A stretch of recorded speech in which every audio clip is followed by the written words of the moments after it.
എല്ലാവരും ഉറങ്ങിക്കാണുമോ? New year ആയിട്ട് എല്ലാവരും എന്താണ് പരിപാടി? ഞാൻ മാത്രം എന്താ ഇങ്ങനെ വന്നിട്ട് താഴെ കടയുണ്ട്. അപ്പം ഇവിടെ എങ്ങും ആരുമില്ല. ഞാൻ ഇവിടെ വന്ന് ഇവിടെ ഇരിക്കുന്നു. നിങ്ങളൊക്കെ എന്തോന്ന് പരിപാടിയാണ് ന്യൂ ഇയറിനൊക്കെ?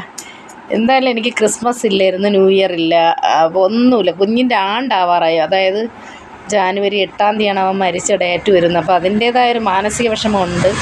അത് പിന്നെ ആരോടും എല്ലാവർക്കും അറിയാം. അവൻ്റെ ചാനലാണ് ഞാൻ തന്നെ എടുത്തിട്ട് അത് അവൻ്റെ ഓർമ്മയ്ക്ക് വേണ്ടിയിട്ടാണ് കാവ്യ ബ്യൂട്ടി എന്നും പറഞ്ഞ് തുടങ്ങിയത്. അവൻ തുടങ്ങിയതായിരുന്നു. അപ്പോൾ കൊച്ചിൻ്റെ ആണ്ട് വരുന്ന 8-ാം തീയതിയാണ്. ചടങ്ങുകളായിട്ട് 8-ാം തീയതി ആണെങ്കിൽ അന്ന് അവൻ മരിച്ച ഡേറ്റാണ്. നല്ല വിഷമമുണ്ട്. പിന്നെ പുറമേ മുഖം മൂടി അണിയുന്നു എന്ന് വേണമെങ്കിൽ പറയാം. ഞാനിപ്പോൾ ഇങ്ങനെ ഒരു വീഡിയോ ചെയ്യുന്നതിൽ നിങ്ങളാരും വിഷമമൊന്നും വിചാരിക്കേണ്ട. ഞാനിപ്പോൾ വൈകുന്നേരം ഇവിടെ വന്നിരുന്നപ്പോഴാണ് ആ കാര്യം ഓർമ്മിച്ചത്. അപ്പോൾ എനിക്ക് സങ്കടം വന്നപ്പം ആ വിഷമം മറക്കാൻ വേണ്ടി ഞാൻ ആ വീഡിയോ ഇങ്ങനെ എടുത്തതാണ്. കാരണം ഇവിടെ എങ്ങും ആരുമില്ല. അപ്പം ഞാൻ ഇങ്ങനെ ഒറ്റയ്ക്കിരുന്നപ്പോൾ കുഞ്ഞിൻ്റെ കാര്യം ഇങ്ങനെ ആലോചിച്ച്. ഇപ്പോൾ 2ാമത്തെ വർഷമാണ് ആണ്ട് 8-ാം തീയതി വരുന്നത്. അപ്പോൾ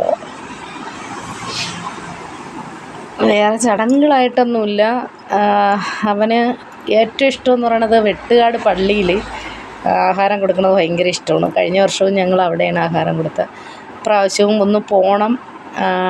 അന്നദാനത്തിന് സാധനങ്ങൾ കൊടുക്കണം. അവിടെയല്ല, വേറൊരു വൃദ്ധസദനത്തിൽ കൊടുക്കണം എന്നുള്ള ചിന്തയുണ്ട്. അവൻ്റെ ഏറ്റവും ഇഷ്ടമാണ്. അങ്ങനെയൊക്കെ ഒരുപാട് ചെയ്യണമെന്നൊക്കെ ഉള്ളത്. പക്ഷേ നമ്മളെക്കൊണ്ട് പറ്റാത്തൊരവസ്ഥ വന്ന് അവനെ ചികിത്സയൊക്കെ ആയപ്പോഴത്തേക്ക് പറ്റാത്ത അവസ്ഥയായിപ്പോയി. അതിൽ എന്നെക്കൊണ്ട് കഴിയുന്ന രീതിയിൽ എന്തെങ്കിലും ചെയ്യണമെന്നുള്ളൊരു ചിന്തയാണ്. അപ്പോൾ നിങ്ങളെല്ലാവരും നല്ലൊരു ഹാപ്പി ന്യൂ ഇയർ എല്ലാവർക്കും പറയുന്നു. ഇന്നല്ല, 31-ാം തീയതി ആണെന്നറിയാം. എന്നാലും ഞാൻ ഇപ്പോഴും അഡ്വാൻസായിട്ട് പറഞ്ഞതാണ്. ഞാൻ എല്ലാ ദിവസവും പുതിയ വീഡിയോകൾ അപ്ലോഡ് ചെയ്യും. ഞാൻ ഇന്നും നല്ലൊരു വീഡിയോ ഇട്ടു ടിപ്സിൻ്റെ. നിങ്ങളെല്ലാവരും അത് കാണണം, ലൈക്കും കമൻറ്റും ഷെയറും ഒക്കെ ചെയ്യണം. അപ്പം ഞാനിപ്പോൾ ഇങ്ങോട്ട് വന്നത് ഇവിടെ കടയിൽ വന്ന്. എനിക്ക് പിന്നെ വേറൊരു സ്ഥലത്തോട്ടൊന്നും ഞാനങ്ങനെ ഒരുപാട് സ്ഥലത്തൊന്നും പോകാറില്ല.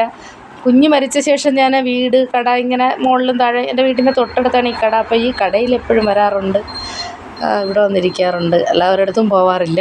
അപ്പോൾ എല്ലാവർക്കും നല്ലൊരു ഹാപ്പി ന്യൂ ഇയർ ആശംസിക്കുന്നു. അപ്പോൾ എല്ലാവരും സന്തോഷത്തോടെ ഇരിക്കുക.